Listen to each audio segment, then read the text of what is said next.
야고보서 1장 19절에서 21절까지 말씀입니다. 교독으로 읽겠습니다. 내 형제들아 너희가 알지니 사람마다 듣기는 속히 하고 말하기는 더디하며 성내기도 더디하라. 사람이 성내는 것이 하나님의 의를 이루지 못함이라. 그러므로 모든 더러운 것과 넘치는 악을 내버리고 너희 영혼을 능히 구원할 바 마음에 심어진 말씀을 온유함으로 받으라. 아멘.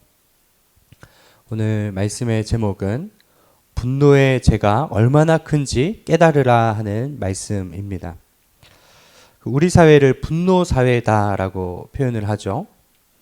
가마솥이 부글부글 끓는 것처럼 요즘 사람들의 마음이 이제 다 화로 가득 차 있는 것 같습니다.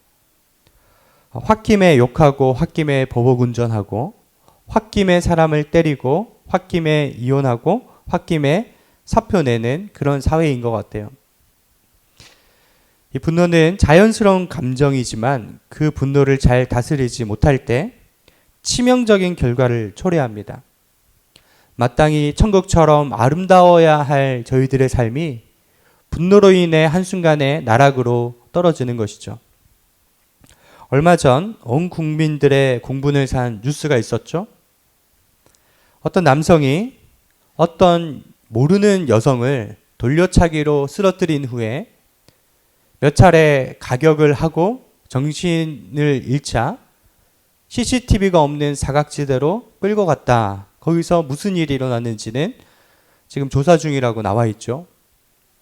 이 남성이 묻지마 폭력, 그 폭력만으로 이 여성은 어떤 피해를 입었는가? 외상성 뇌출혈, 뇌손상으로 인한 단기 기억 상실, 우측 발목, 영구 손상, 아주 큰 트라우마와 후유증들을 남겼죠. 왜 그랬느냐라는 질문에 기분 나쁘게 째려봤다라고 대답을 했습니다. 묻지마 폭력 그 하나만으로 1심에서 12년형을 받았고 만약 성폭행이 드러난다면 20년형을 받을 수 있다. 그렇게 기사에 나와 있더라고요. 한순간의 충동을 참지 못해 자기 인생을 나락으로 떨어뜨릴 뿐 아니라 타인에게 돌이킬 수 없는 큰 상처를 주게 된 거죠. 한순간의 분노가 이런 비참한 결과를 초래하는 것입니다. 한 번의 잘못된 분노는 결정타를 날리는 거죠. 서세원 씨가 얼마 전 캄보디아에서 별세했는데 한때 최고의 인기를 누리던 그분이 그 인기와 명성을 잃어버린 계기 모두들 다 알고 계시죠. 엘리베이터에서 그 아내를 엄청 폭력하고 끌고 가는 그 모습이 드러났기 때문에 그 인기들을 다 잃어버렸습니다. 직장이나 가정이나 교회에서 한번 화를 잘못 내면 그게 큰 결정타가 된다는 거죠. 목회자도 한 번의 잘못된 분노로 큰 어려움을 당하는 경우가 참 많습니다. 그 별세 목회를 이야기하셨던 이중표 목사님, 그분이 젊을 때 참 혈기가 많았다고 합니다. 가끔씩 성도들에게 성경책을 집어 던졌대요. 한 번은 어떤 조는 성도에게 성경책을 집어 던졌다가 옆에 있는 분이 맞은 거예요. 그분이 시험에 들어서 교회에 나오지 않게 됐고 교회 당회가 열려서 목사님은 그 교회에서 나가게 되었다. 그때 큰 깨달음을 얻게 되었다는 것입니다. 다시는 혈기 부리지 말자 하는 거죠.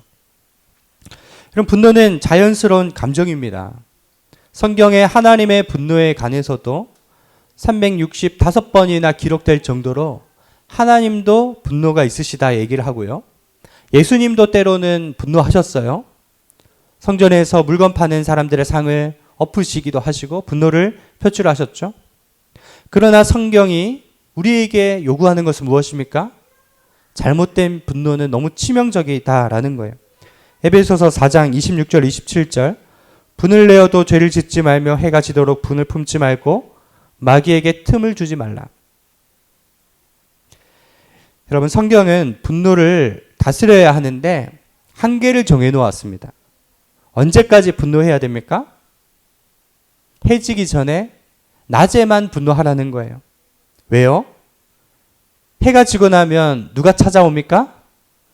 마귀가 찾아오기 때문입니다.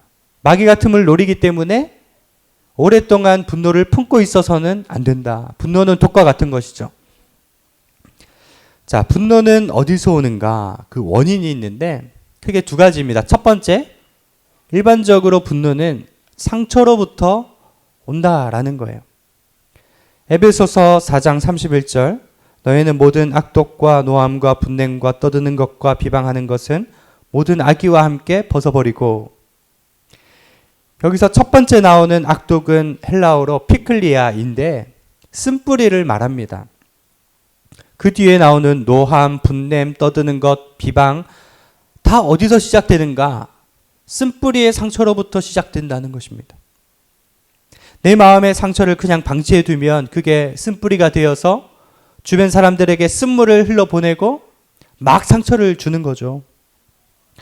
가까운 사람에게 무시를 당했다든지 자존심을 훼손당했다든지 하면 엄청난 분노가 솟아오르는 것입니다. 최초의 살인은 형제 간에 일어났습니다. 가인이 아벨을 돌로 쳐 죽였죠. 왜 그랬을까요? 하나님께서 아벨의 제사는 연락하시고 가인의 제사는 받지 않으셨어요. 여기 신학적인 논쟁들도 있고 여러 의견들이 있습니다. 제물의 종류가 중요하다. 피의 제사여야 한다. 여러 가지 이야기가 있는데 저는 아주 단순하게 해석합니다. 하나님 마음에 합당하지 않아서예요. 가인의 제물은 하나님 마음에 들지 못했습니다. 예배와 삶의 불일치. 왜냐? 열매로 드러나잖아요. 가인의 안색이 변했다라고 되어 있습니다. 울그락불그락한 얼굴이었죠. 죄의 전조 현상이 그 얼굴부터 드러난 것입니다. 그래서 창세기 4장 7절에 뭐라고 하죠? 가인아, 죄가 너를 원하나 너는 죄를 다스릴지니라. 여러분, 이 죄에다가 분노를 넣어서요. 분노와 혈기가 너를 원하나 너는 분노를 다스리라. 이것이 오늘 우리에게 주시는 말씀이라고 생각합니다. 상처와 쓴뿌리와 분노는 우리를 원하고 있어요. 그러나 우리는 그것을 컨트롤하고 다스려야 합니다. 마음을 지켜야 하고 생각을 지켜야 하고요.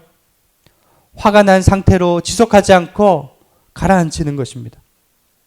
가인은 하나님 말씀을 무시하고 인간의 본성대로 실천했고요. 자기 동생을 돌로 쳐 죽였습니다. 그 영향력이 어디까지 가는가? 자자손손 미쳐서요. 가인의 후손 중에 라멕이 나오죠. 창세기 4장 23절. 나의 상처로 말미암아 내가 사람을 죽였고 나의 상함으로 말미암아 소년을 죽였도다. 가인을 위하여는 벌이 7배일진데 라멕을 위하여는 벌이 77배 일이로다. 라멕은요, 자기 스스로 완전히 포기한 인생을 살았죠.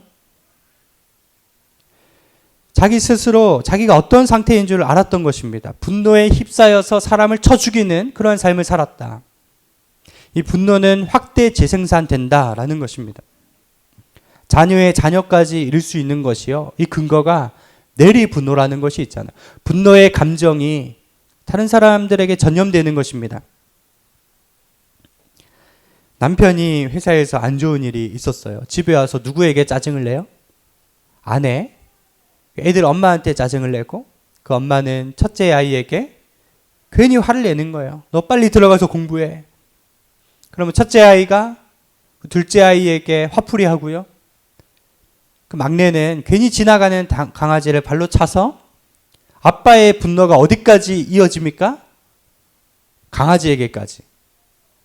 온 집안이 지옥 같은 분위기가 되는 거죠.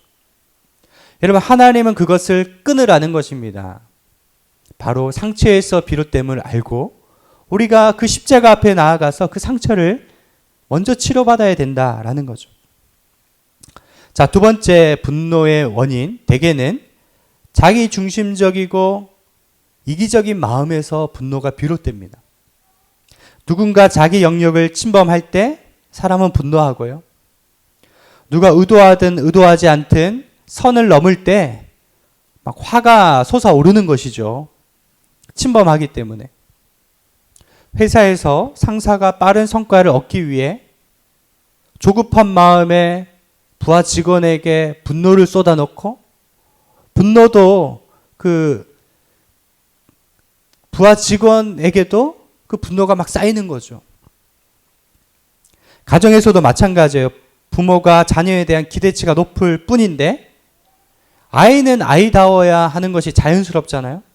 근데 너무 높은 기대치를 요구할 때 분노하게 되고 그 아이에게도 역시 그 분노가 내재되어서 그 잘못된 방향으로 가는 거죠. 그래서 성인 아이가 그렇게 많은 거예요. 몸은 어른인데 내면은 아이처럼 유치하기 짝이 없는 거죠. 어떤 분이 비행기 타고 가는데 기내식이 나오지 않습니까? 종류가 두 가지예요. 비프 앤 비빔밥. 비빔밥을 달라 했는데요. 승무원이 죄송합니다. 비빔밥이 다 떨어졌습니다. 버럭버럭 소리를 지르는 거예요. 비빔밥 내놓으란 말이야. 위에 사람이 와서도 익스큐즈 하고 해도요. 마치 그 비행기를 전세 낸 것처럼 내가 원하는 걸 왜 안 주냐고. 그 주변 사람을 전혀 배려하지 못한 채 자기 중심적으로 화를 내는 것. 이것이 성인 아이의 모습이죠. 우리가 이기적이기 때문에 자기를 생각하기 때문에 배려하지 못하기 때문에 화를 낸다 하는 것입니다. 자, 그러면 분노하면 어떤 결과가 찾아올까요? 분노하면요. 하나님과 멀어지고 사람과의 관계가 깨집니다. 먼저 20절 사람이 성내는 것이 하나님의 의를 이루지 못함이니라. 분노하면 하나님과의 관계가 깨어진다 하는 거예요. 화내면 기도가 잘 될까요? 기도가 막힙니다. 은혜의 통로가 막히면요. 영적 침체가 찾아오는 거죠. 습관적으로 분노하는 사람 중에 성령 충만한 사람 보신 적 있으세요? 먼저 우리는 은혜의 통로로 나아가기 위해 혈기를 다스려야 한다 하는 것입니다. 원원식이라는 사형수가 있습니다. 국내 최장기 복역수인데요. 이 사람이 32년간 교도소에 복역되어 있습니다. 우리나라가 사형 집행을 안 한 지 30년이 넘기 때문에 지금까지 사형 집행을 못하고 교도소에 있는 거죠. 이 사람이 무슨 죄를 지었는가? 원래 아내와 딸과 함께 단란하게 세 가족이 살았습니다. 근데 어느 날 그 아내가 여호와 증인에 빠진 것입니다. 빠져도 너무 빠지니까 이 남편이 너무 화가 나서 하루는 술에 잔뜩 취한 채 손에 휘발유를 들고 왕국회관에 찾아가서 아내 어디 있냐고 당장 나오라고 했는데 사람들이 없다고 아내 있는데 없다고 거짓말한 거예요. 그래서 휘발유를 붓고요. 불을 붙인다고 막 협박을 하니까 어떤 사람이 불을 붙여보라고 그런 거예요. 진짜 홧김에 불을 붙여서 그때 15명이 사망하고 수많은 사상자가 났습니다. 그리고 재판부에서 사형을 선고받은 거죠. 근데 감옥에서 이분이 예수님을 믿게 됐어요. 어떻게 믿게 됐느냐? 그 안양교도소에 수감돼 있을 때 계속 전도하러 오는 팀 중에 한 권사님이 계신 거예요. 원래 이분 마음에는 여호와 증인이나 기독교나 똑같은 건 줄 알고 반발심과 분노가 있어서 외면을 했대요. 근데 그 권사님은 마치 천사 같은 모습과 예수님의 마음으로 계속 전하고 사랑을 나눈 것입니다. 그래서 이 원홍식 씨가 이 권사님에 대해서 뒷조사를 해본 거예요. 크게 부유한 사장님 와이프 정도 되는 줄 알았는데 알고 보니까 남의 처가 밑에서 과일 파는 분이었습니다. 새벽마다 나가서 우유 배달을 하고요. 이분이 굉장히 충격을 받았어요. 어떻게 저렇게 살아가는 분의 얼굴이 저렇게 평온하고 웃음이 있고 알 수 없는 기쁨이 있는 것일까? 그래서 질문을 했대요. 권사님, 나도 예수님 믿으면 권사님처럼 그런 마음을 가질 수 있습니까? 그때 권사님이 말씀을 하나 주더래요.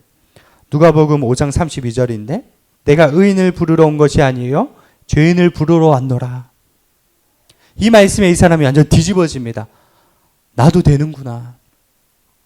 그리고 93년 12월에 세례를 받고 30년 넘게 모범수로 복역을 하는데 처음 90년대 초반의 얼굴은요, 정말 마귀사촌 얼굴. 그렇게 사나울 수가 없었는데, 사람들이 요즘에 가서 만나보면 정말 그 권사님처럼 평온한 얼굴이래요. 그래서 어떤 목사님이 물어봤대요. 만약에 당신 다시 산다면, 다시 사회에서 재기해서 산다면 어떤 삶을 살고 싶습니까? 라고 물어봤는데 5가지를 대답하더래요.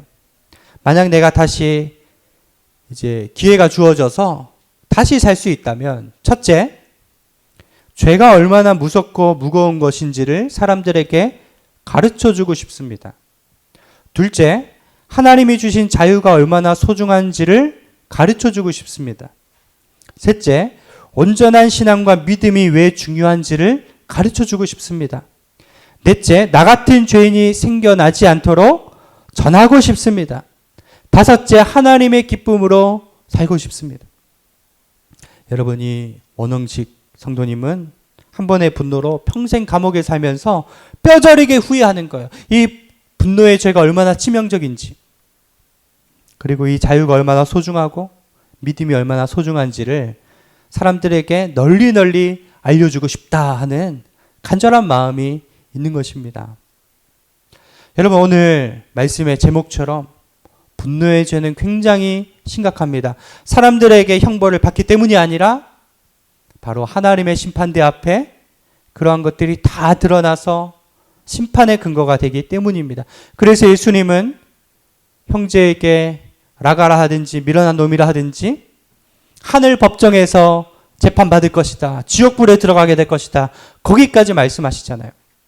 두렵고 떨림으로 오늘 이 말씀을 받으시길 바랍니다. 자, 분노하면 어떤 폐해가 있느냐? 하나님과의 관계가 깨질 뿐이 아니라 사람과의 관계가 깨진다고 했죠. 쉽게 분노하는 사람 곁에 사람들이 남아나지 않습니다. 하나둘 떠나가고 혼자 남게 되죠. 미국의 유명한 룩 매처슨 목사님이 이런 이야기를 한번 하셨어요. 손주는 자식을 죽이지 않고 기른 부모에게 주는 하나님의 선물이다. 손주는 자식을 죽이지 않고 기른 부모에게 주는 하나님의 선물이다. 여러분, 자식을 죽이는 부모가 어디 있을까요? 그런데요, 자식을 정말 키워보면 이 말을 좀 깨닫게 돼요. 자식의 인격을 죽이지 않고 기르는 일이 얼마나 힘든지 모릅니다. 내 분노와 내 혈기로 불쑥불쑥 화를 내며 상처 주며 기를 때가 많다는 것이죠. 저희 큰딸이 공주병과 치마병, 공주를 그렇게 좋아하고 치마를 좋아해요. 집에 이제 하원에서 들어오면 딱 공주 치마를 입습니다. 아침에도 어린이집 갈 때 치마를 몇 번이나 갈아입는데요. 참 이게 스트레스예요. 한 번은 아침에 집에 있는 모든 치마를 다 갈아입어도 마음에 원하는 것이 없자 왜 치마가 없느냐고 울고 불고 떼쓰는데 참 난감하더라고요. 아, 자녀 키우며 겪는 애환과 어려움이 이런 것이구나. 제가 뼈저리게 느꼈습니다. 그때 나도 모르게 화를 내고 회초리를 들었는데요. 나중에 교회 와서 회개가 나오더라고요.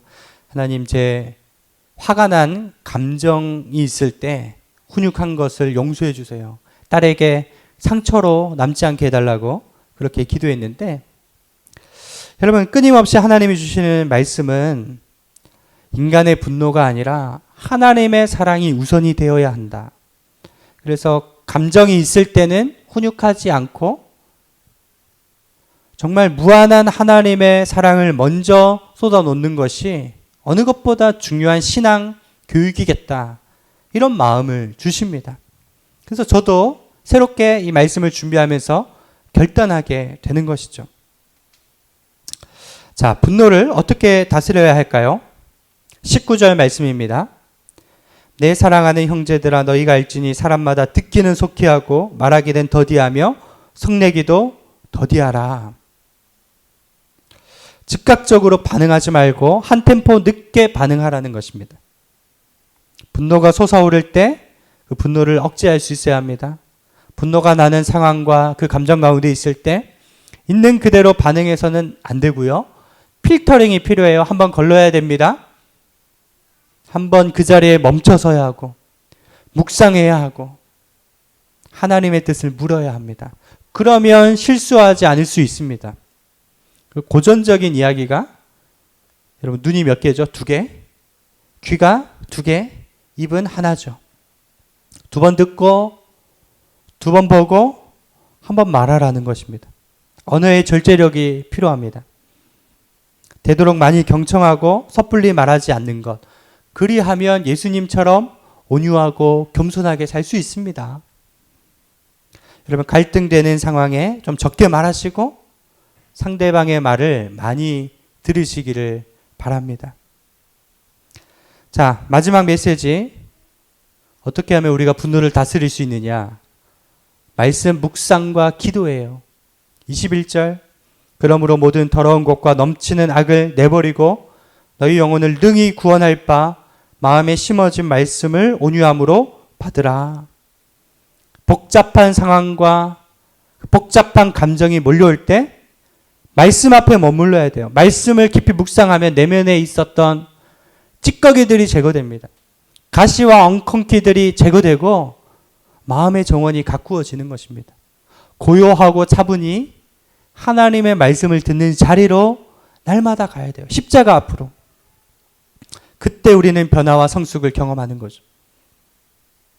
디모데후서 4장 4절 5절 하나님이 지으신 모든 것이 선함에 감사함으로 받으면 버릴 것이 없나니 말씀과 기도로 거룩하여 지민이라.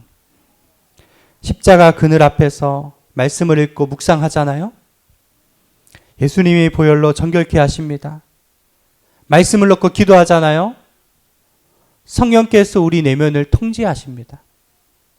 컨트롤 하십니다. 그 성령의 9가지 열매, 사랑과 희락과 평과 오래 참음과 자비, 양성, 충성, 온유, 절제. 처음 것과 마지막이 중요하죠. 사랑이 있기를 원합니다. 절제, 셀프 컨트롤. 성령께서 우리를 마음껏 다스리시는 것입니다.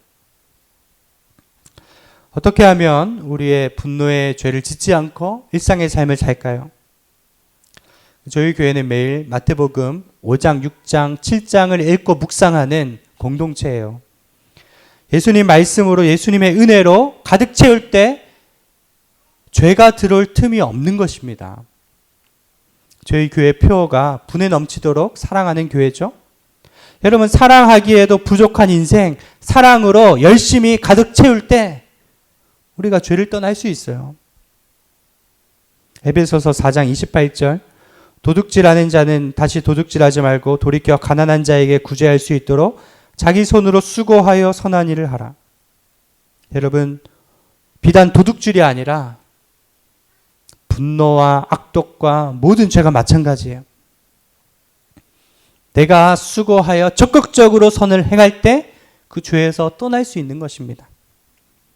예수님의 말씀이 여러분 안에 머물 뿐 아니라 하나하나 그 말씀대로 순종할 때 죄는 떠나가는 거예요. 혈기와 분노의 죄에서 자유할 줄 믿습니다. 어제 설교 말씀을 준비하는데 전화가 한 통 걸려왔습니다. 목사님, 제가 공황장애와 간경화가 있는데 몸이 너무 아프고 밥을 못 먹었어요. 너무너무 배고파요. 결론은 돈을 좀 보내달라는 것인데 저희 교회는 원칙상 돈을 바로 보내드리지 않고요. 찾아가서 밥을 사준다든지 직접 대면해서 필요한 것들을 채워드립니다. 어제 찾아갔더니 정말 딱한 사정, 정말 어려우시더라고요.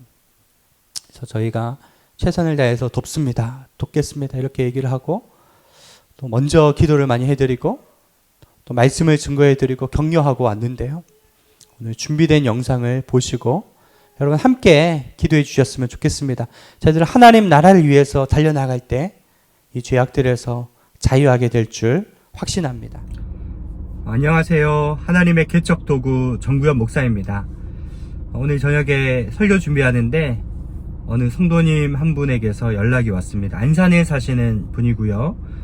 몸에 질병이 굉장히 심각하시고 또 배가 너무 고프시다고 오랫동안 굶으셨다고 이야기를 해서 직접 찾아가게 되었습니다. 뭐 개척교회 시작하다 보니까 한 달에 한 번꼴로 이런 전화들이 걸려오긴 하는데, 저희들의 원칙은 직접 돈을 송금해 드리지는 못하고요.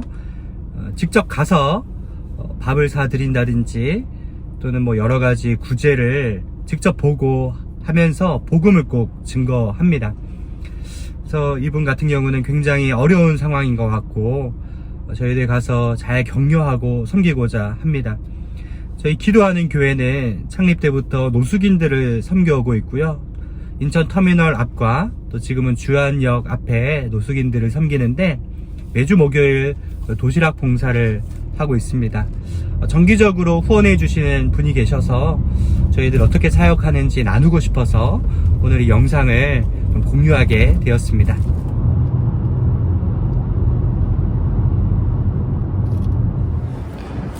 다 왔습니다.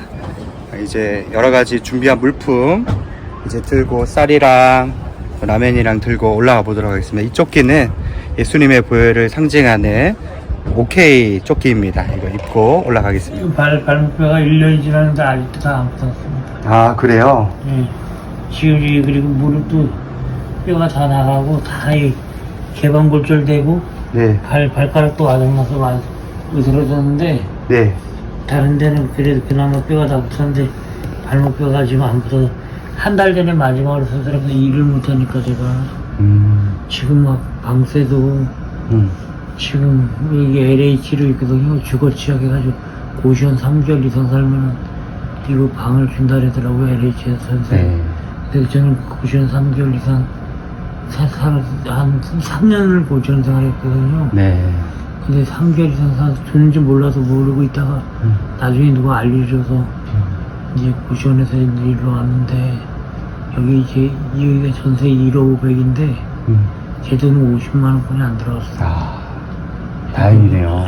근데 제가 지금 LH 이자를 지금 8개월째 못 내고 8-9개월째 못 내고 있어요. 관리비도 지금 이자가 얼마예요? 17만 얼마인데, 아, 17만 원 돈인데 그거만 해도 거의 한 150만 원 돈 내고. 그렇네요. 예, 관리비도 한 4개월째 40만 원. 가족은 혹시? 가족은 없습니다. 아, 어머님이 나이 다쳤을 때 작년에 돌아가시고, 어머님 돌아가시고. 예, 사경을 해낼 때 막 네.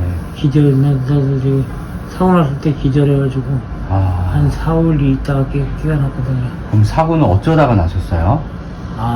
기억이 잘 안 납니다. 내가 신호를 살짝 위반했나봐요.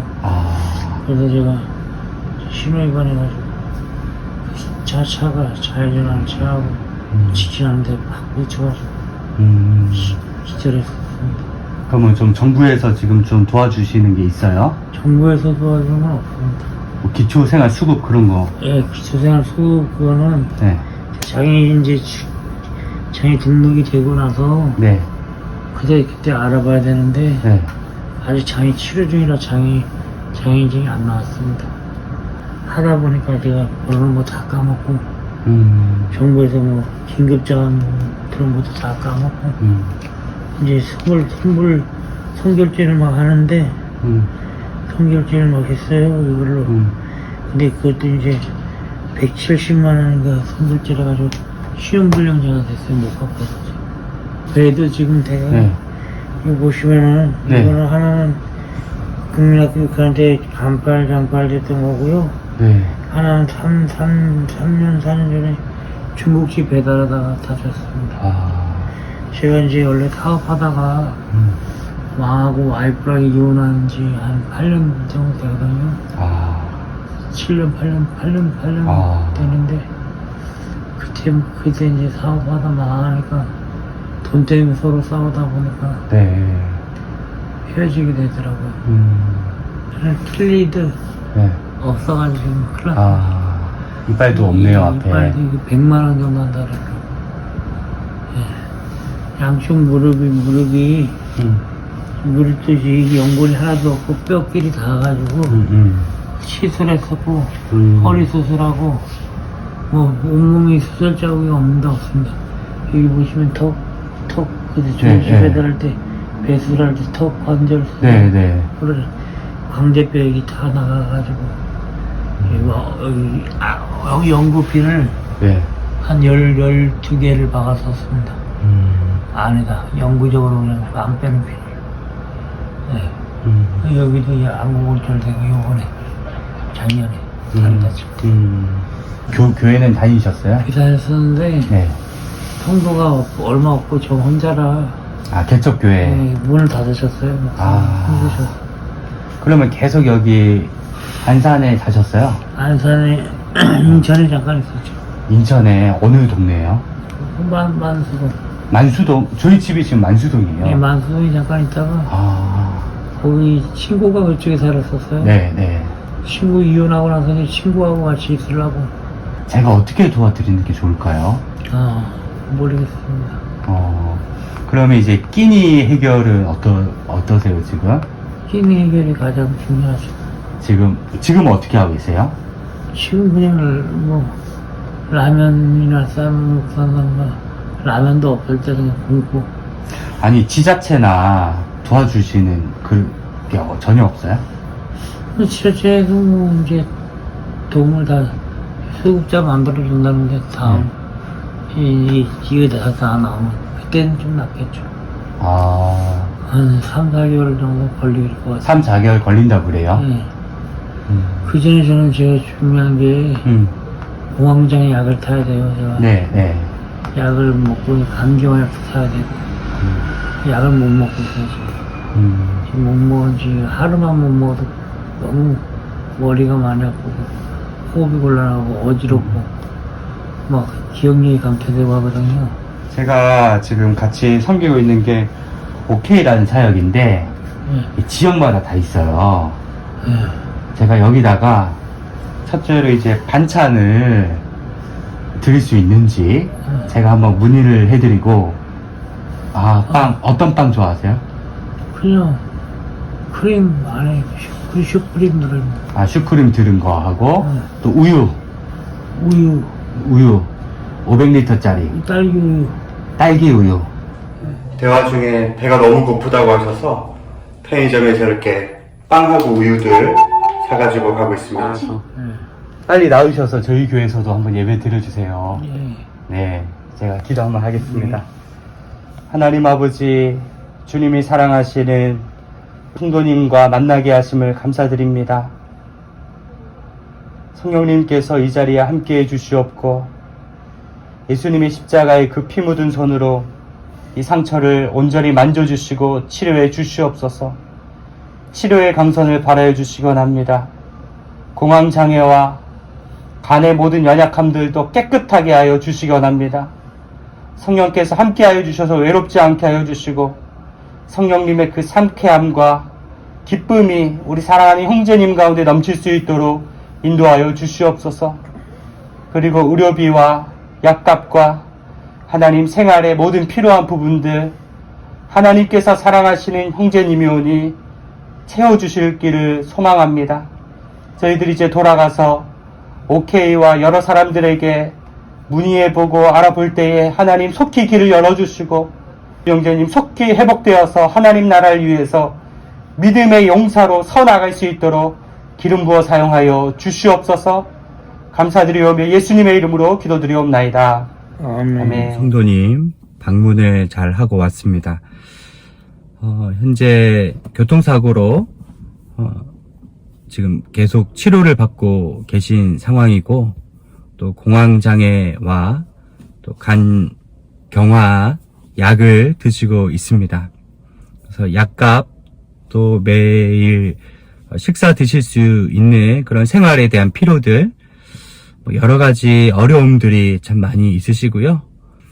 또 휠체어 매달 4만원 정도씩 내야 되는데 5개월 연체가 돼서 현재 25만원 정도 급하게 필요한 상황이라고 하십니다. 참 막막하고 참 어려움 가운데 계신데 저희들 계속해서 이제 격려하고 방문하고 또 주님의 사랑을 나누고자 합니다. 이 사역을 위해서 기도해 주시기를 바랍니다. 기도하겠습니다. 하나님 아버지, 저희들 자주 죄에 넘어지고 쓰러지지만 예수님의 그 피 묻은 손으로 저희들을 잡아 일으켜 세워주셔서 그 십자가의 은혜로 하루하루 살아가게 하실 줄로 확신합니다. 말씀 묵상의 깊은 은혜로 들어가게 하시고 하나님 말씀으로 채워질 뿐 아니라 말씀의 순종함으로 말미암아 날마다 승리하는 저희들 될 수 있도록 함께하여 주시옵소서. 감사드리오며 예수님의 이름으로 기도드리옵나이다. 내 마음에 주를 향한 사랑이 나의 말엔 주가 주신 진리로 나의 눈에 주의 눈물 채워주소서. 내 입술에 찬양의 향기가 내 입술에 찬양의 향기가 두 손에는 주를 닮은 섬김이 나의 삶의 주의 흔적 나게 하소서. 하나님의 사랑이 영원히 함께하리. 하나님의 사랑이 영원히 함께하리. 십자가의 길이 걷는 자에게 순교자의 삶을 사는 이에게